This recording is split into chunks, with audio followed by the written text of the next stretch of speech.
मेरे प्यारे कृष्ण भक्तों को मेरा प्यार भरा राधे राधे। आज हम श्रीमद् भागवत के 10वें स्कंद उत्तरार्ध के 77वें अध्याय में प्रवेश करेंगे, जिसमें साल्व उद्धार का वर्णन किया गया है। श्री सुखदेव जी कहते हैं, परीक्षित, तब प्रद्युम्न जी ने हाथ मुंह धोकर कवच पहन धनुष धारण किया और सारथी से कहा, मुझे वीर धूमान के पास फिर से ले चलो। उस समय धूमान यादव सेना को तहस नहस कर रहा था। प्रद्युम्न जी उसके पास पहुंचकर उसे ऐसा करने से रोक दिया और मुस्कुराकर 8 बाण मारे। 4 बाणों से उसके 4 थोड़े और एक बाण से सारथी और धनुष ध्वजा और उसका सिर काट डाला। इधर गद, सात्विकी, शांब आदि यदुवंशी वीर भी साल्व की सेना को संहार करने लगे और सौभ विमान पर चढ़े हुए सैनिकों की गर्दन कट जाती और वे समुद्र में गिर पड़ते। इस प्रकार यदुवंशी और साल्व के सैनिक एक दूसरे पर प्रहार करते ही बड़ा ही घमासान और भयंकर युद्ध हुआ। वह लगातार 27 दिनों तक चलता रहा। उन दिनों भगवान श्री कृष्ण धर्मराज युधिष्ठिर के बुलाने पर इंद्रप्रस्थ गए हुए थे। राजसूय यज्ञ हो चुका था और शिशुपाल की मृत्यु भी हो गई थी। वहाँ भगवान श्री कृष्ण ने देखा कि बड़े भयंकर अपशकुन हो रहे हैं। तब उन्होंने कुरुवंश के बड़े बूढ़ों, ऋषि मुनियों और कुंती और पांडवों से अनुमति लेकर द्वारका के लिए प्रस्थान किया। वे मन ही मन कहने लगे, मैं अपने पूज्य भाई बलराम जी के साथ यहाँ चला आया। अब शिशुपाल के पक्षपाती क्षत्रिय अवश्य ही द्वारका पर आक्रमण ही कर रहे होंगे। भगवान श्री कृष्ण ने द्वारका में पहुंचकर सचमुच यादवों पर बड़ी विपत्ति आई है। तब उन्होंने बलराम जी के नगर की रक्षा के लिए नियुक्त कर दिया और सौभपति शाल्व को देखकर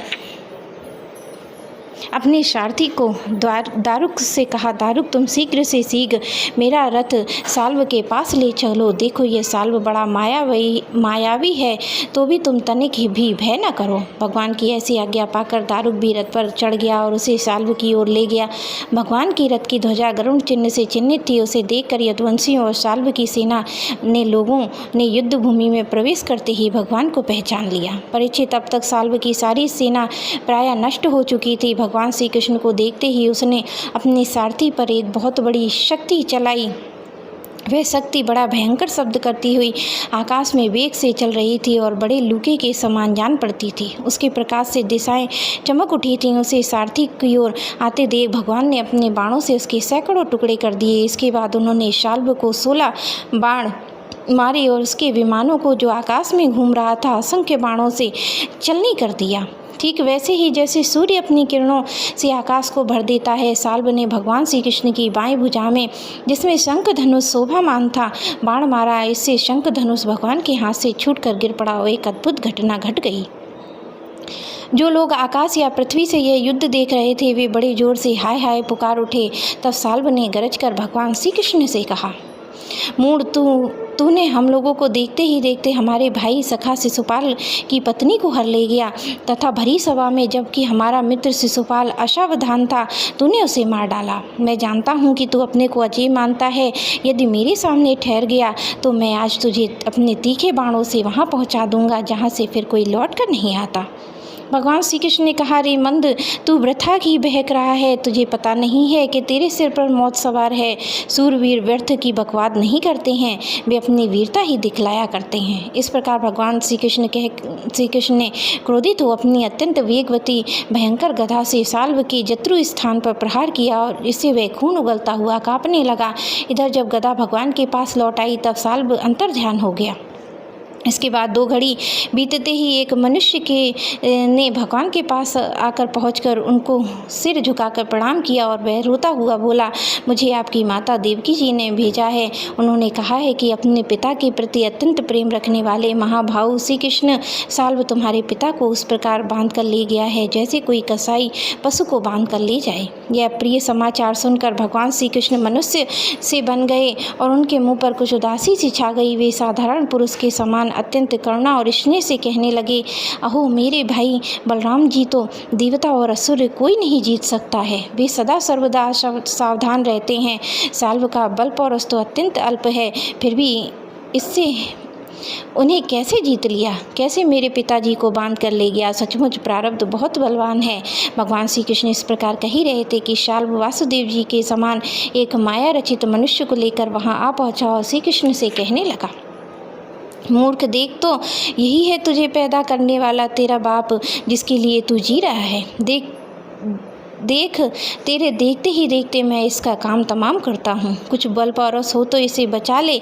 मायावी साल्व ने इस प्रकार भगवान को फटकार कर माया रचित वासुदेव का सिर तलवार से काट लिया और उसे लेकर आकाश विमान पर जा बैठा। परीक्षित, भगवान श्री कृष्ण स्वयं सिद्ध ज्ञान स्वरूप महान भाव हैं।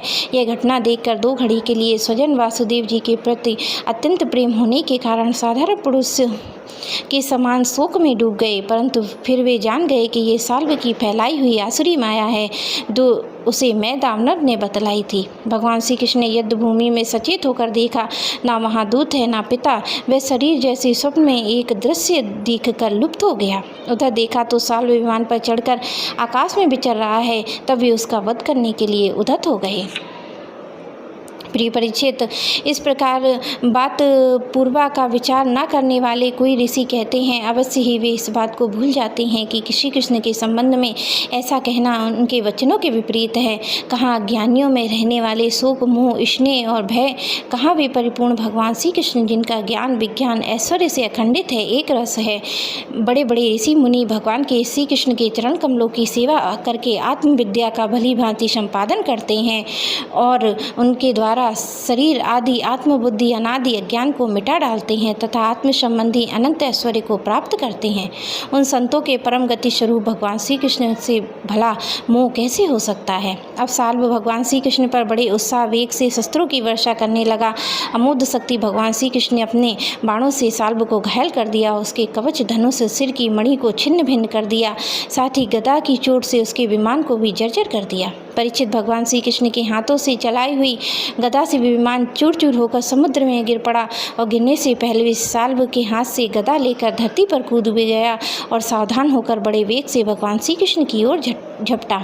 साल्व को आक्रमण करते देख उन्होंने भाले से गदा को उसका हाथ काट गिराया, फिर उसे मार डालने के लिए उन्होंने प्रलयकालीन सूर्य के समान तेजस्वी अत्यंत अद्भुत सुदर्शन चक्र धारण कर लिया। उस समय मानो ऐसी शोभा हो रही थी मानो सूर्य के साथ उदयाचल शोभामान हो। भगवान श्री कृष्ण ने उस चक्र से परम मायावी साल्व का कुंडल किरीट सिर धड़ से अलग कर दिया, ठीक वैसे ही जैसे इंद्र ने ब्रज से वृत्तासुर का सिर काट डाला। उस समय साल्व के सैनिक अत्यंत दुख से हाय हाय चिल्ला उठे। परीक्षित, जब पापी साल्व मर गया तो उसका विमान भी गदा के प्रहार से चूर चूर हो गया। तब देवता लोग आकाश में दुंदुभियाँ बजाने लगे। ठीक उसी समय दंतवक्त अपने मित्र शिशुपाल आदि का बदला लेने के लिए अत्यंत क्रोधित होकर वहाँ आ पहुँचा। मेरे प्यारे कृष्ण भक्तों को मेरा प्यार भरा राधे राधे।